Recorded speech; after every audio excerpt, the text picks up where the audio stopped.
really is the concept that people will believe me more if you call me doctor. Oh, I see.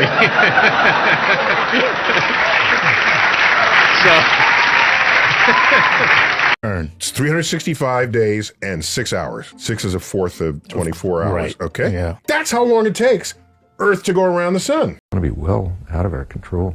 Thanks, Paul.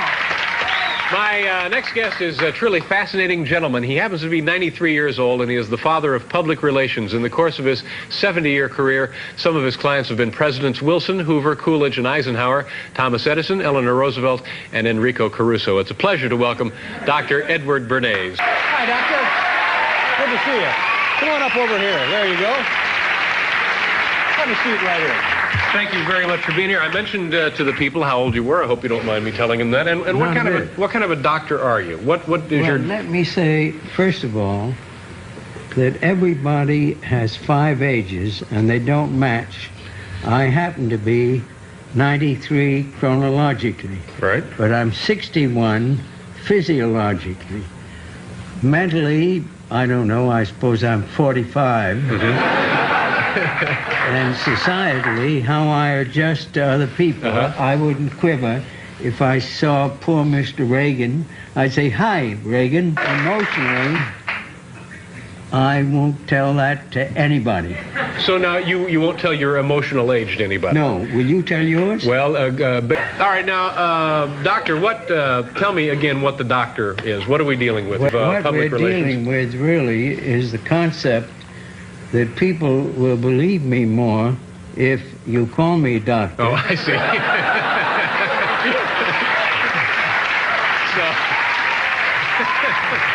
That's a good idea. And actually, I am doctor because 2 universities gave me honorary degrees. All right. One was Boston University, and the other was Babson College. So you're making the most of those degrees. Well, let's talk a little bit about public relations. You've been doing it for 70 years. Who were some of 72. 72. Who were some of your early accounts? Who were clients of yours back in the very beginning? In the very beginning, Procter & Gamble was one of our accounts. They had a white floating soap called Ivory soap. Right. That was the selling point. It would actually float in the bathtub or wherever you were bathing, I guess. That's right.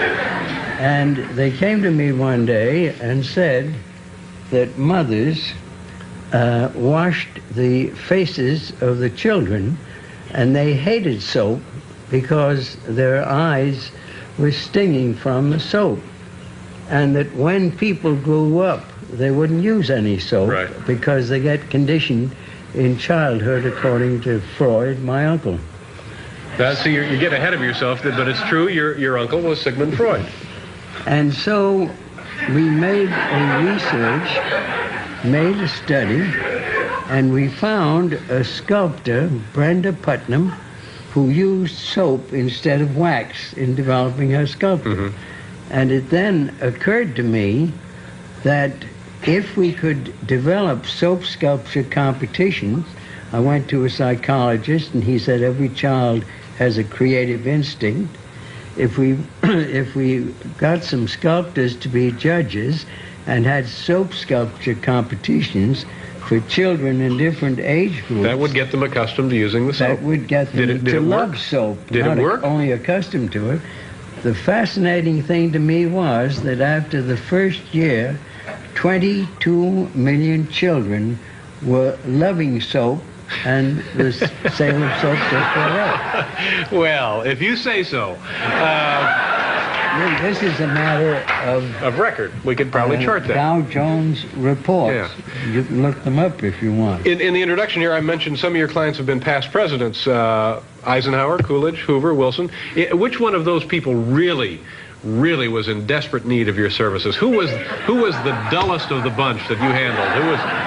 Well, let me quickly tell you the Coolidge story. Harding had died, Coolidge became president, and Coolidge was running for president. He decided to be president.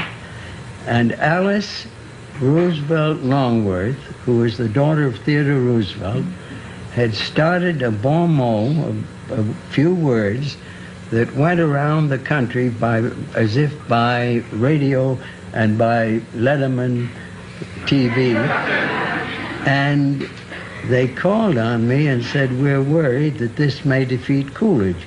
Well, the phrase... she was sort of bad-mouthing the candidate, in other words. That's right. What was she saying? Do you recall? Was she... Oh, yes. She said that Coolidge had been weaned on a pickle. Oh, yeah. That'll tip an election just like that. If word of that gets out... So, I agree with you, because... So now you were called in. You have to offset this man had a very dour image. That's right. Okay, now what did you do for Calvin? I never use the word image because image is shadow. I use the word reputation or identity. Okay, what did you do for his identity? So I decided first that we should bring down Fannie Hurst, Edna Ferber, and other women writers of the period. And then I thought it would be a good idea to bring down some ecstatic dancers. Ecstatic dancers? Like the Dolly Sisters. Uh-huh. I don't know. I don't remember the Dolly. I've heard of them, but I never saw them. And Al Jolson. Entertainers, well-known figures of the day. And 40 others. And at that time, anybody who was on the stage was a little bit off color. And Coolidge had breakfast with them, and when Slemp, his secretary, came up to him and said, there's a cabinet meeting going on and they need you, Mr. President, he said, I'm busy. And he got elected. So this was to show that he was a regular sort of guy. That's right. All right. And it did. Doctor, we're running out of time here, but I do want to show this photo. You mentioned your uncle, Sigmund Freud, and maybe we can get a shot of this. And I'd like you to come back at another time, and we'll talk more about public relations and also about your famous family. But pick yourself out of this photo and also tell the people where Mr. Freud is. Well, Sigmund Freud is on the right. Right there. And he is traveling... That's you, isn't it? That's me there. And who's this guy right there? I'm 10 years old. That's his brother. That's his brother. That's his brother. You were 10 years old I was 10 years old. It was 1901. We have to, let me interrupt. We'll do a commercial. We'll be right back. We're coming back here.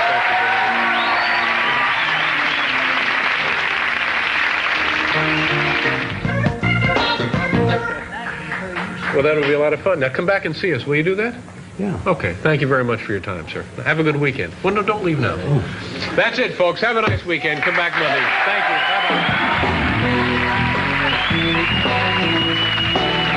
Bye-bye. As we go to North Andover, Massachusetts, you're next. Go ahead, please. Well, Professor Chomsky, good afternoon. I'm honored to ask you a question. I have, when you said to us the grandson that you were able to enjoy a baseball game with last week,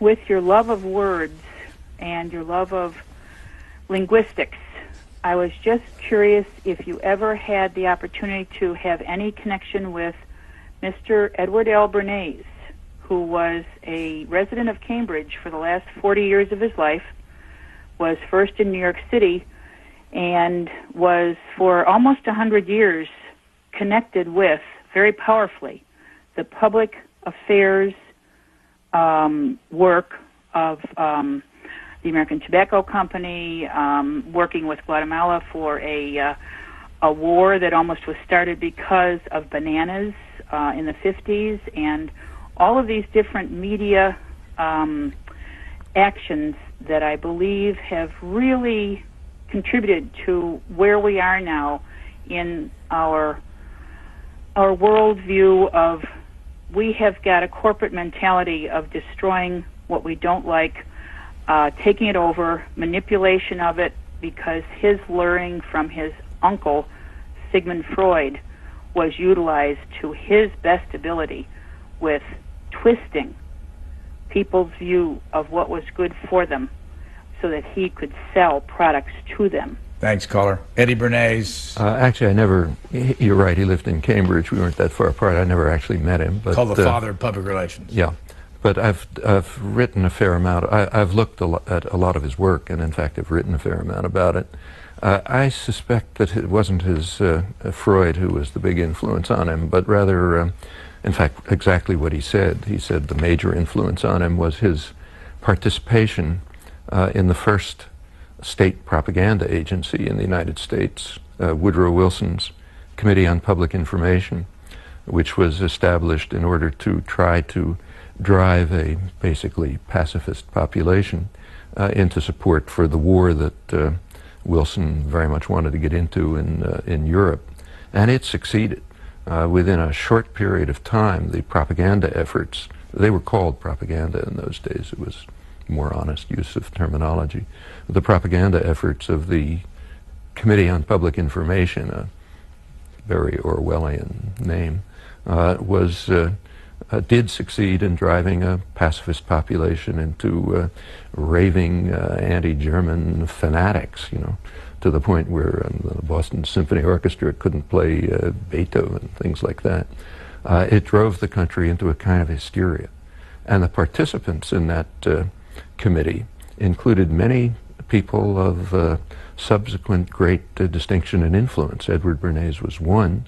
Another was Walter Lippmann, the leading public intellectual of the 20th century and most important figure in American media. Both of them went through that experience and learned from it and wrote about what they learned from it. What they learned, as Bernays put it in a famous book of his called Propaganda, late 1920s, I think, he said that we have learned that the intelligent minorities can engineer consent through the use of manipulation, propaganda, and control. And we should do it for the benefit of the public. It's for the benefit of the public that we should control them and engineer their consent. Lippmann said pretty much the same thing.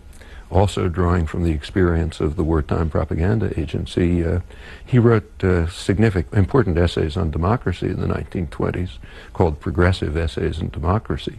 They were both liberals, kind of Wilsonian progressives. He said, well, we've learned that there's a new art in the practice of democracy, the art of what he called manufacturing consent. Bernays' term was engineering of consent. And this is very significant because the public should not be participants in the democratic process. They should be spectators, not participants. They are ignorant and meddlesome outsiders, as he put it. And for their own benefit, we, the intelligent minority, the responsible men, must control them. Bernays' particular significance, this had all sorts of influence all over the place, but in the intellectual culture, in political science, and so on. But Bernays' particular influence was exactly as you say, he was one of the founders of the modern public relations industry, which grew into a massive industry right at that period. Had it existed before, but it became very important after at this time. And its goal was to control attitudes, beliefs, to marginalize people, to induce, to drive them towards what were called the superficial things of life, like fashionable consumption, and keep them out of the public arena where they don't belong. Bernays' first major achievement was a program that convinced women to smoke cigarettes. Women didn't smoke in those days, but he had an elaborate public relations program, including models walking down Fifth Avenue, to show, with cigarettes, showing this is what modern women are like. And it did succeed in turning women into smokers with a toll that we need not discuss. The Guatemala case, you're correct. He was the public relations, he ran the public relations for the propaganda effort to support the overthrow of the democratic government of Guatemala, which led to horrifying atrocities which the country is still suffering from. This is one of the examples that we should be anything but proud of, and he did play a role on that. He did a lot of other things. He's famous in Cambridge for a campaign to